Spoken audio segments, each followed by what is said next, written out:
हमने मौलिक अधिकार के बारे में पढ़ा, फंडामेंटल राइट्स के बारे में पढ़ा। अब हम एक टॉपिक को और लेके आए हैं, फंडामेंटल ड्यूटीज, मौलिक कर्तव्य। देखिए, हम जिस समाज में रहते हैं, जिस देश में रहते हैं, यहां पे हमारा कुछ कर्तव्य बनता है, ठीक है। तो संविधान में इन चीजों को, जैसे फंडामेंटल राइट्स की तरह ही फंडामेंटल ड्यूटीज को रखा गया है, ठीक है। तो आइए हम चलते हैं फंडामेंटल ड्यूटीज के बारे में, समझते हैं कि है क्या। देखिए, फंडामेंटल ड्यूटीज, ठीक है, सरदार स्वर्ण सिंह समिति कमेटी की अनुशंसा पे, ठीक है, संविधान के 42 अमेंडमेंट के जरिए 1976 में मौलिक कर्तव्य को संविधान में जोड़ा गया। मौलिक कर्तव्य को समझ रहे हैं, जो बातें यहां बोली गई कि 1976 में मौलिक कर्तव्य को जोड़ा गया है। इसे रूस के संविधान से लिया गया है। देखिए, फंडामेंटल राइट्स किससे लिया गया था? यूएसए से, हमारे संविधान में। इसको कहां से लिया गया है? रूस से लिया गया है। इसे भाग 4A माने पार्ट 4A में आर्टिकल 51A के तहत इसको रखा गया, ठीक है। अब आगे देखते हैं, फंडामेंटल जो ड्यूटीज होती है, फंडामेंटल ड्यूटीज, इसकी संख्या कितनी है? 11 है। और जो हमें बताते हैं, 11 फंडामेंटल ड्यूटीज हमें बताते हैं कि हमें क्या क्या करना चाहिए और क्या क्या नहीं करना चाहिए। क्या क्या करना चाहिए सबसे ज्यादा तो हम लोग देखते हैं कि क्या करना चाहिए।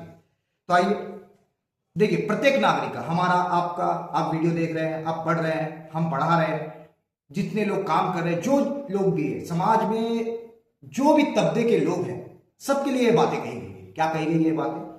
कि प्रत्येक नागरिक का यह कर्तव्य होगा कि संविधान का वो पालन करे।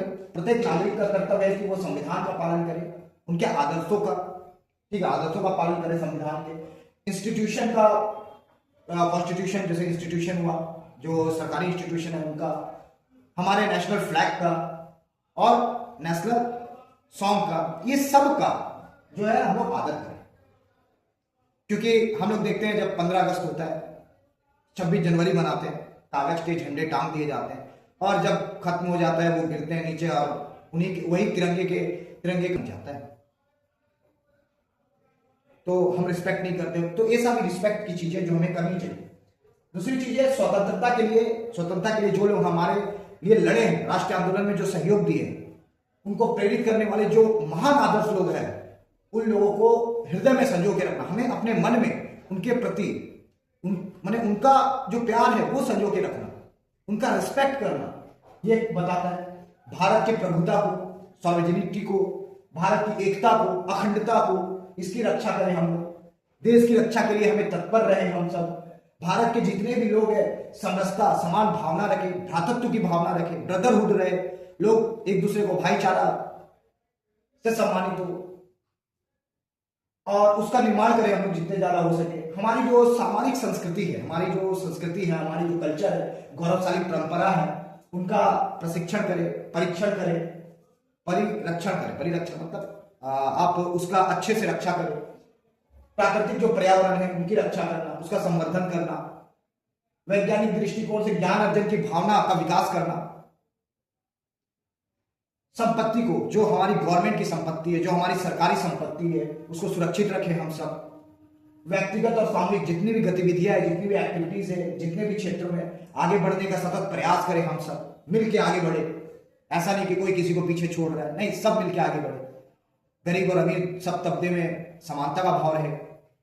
माता पिता या उनके संरक्षण, या कोई जो गार्जियंस बच्चे को देख रहे हैं, 6 से 14 वर्ष के जो बच्चे होते हैं, सबसे मेन चीज यही, 6 to 14 ईयर्स के जो बच्चे हैं, उनको प्राइमरी एजुकेशन प्रदान करना। और ये बोला गया था 86 कॉन्स्टिट्यूशन अमेंडमेंट में, ये चीजें बताए गए थे। भाई, पढ़ना जरूरी है, ज्ञान तो जरूरी है, ज्ञान के बिना आप कुछ नहीं होगा।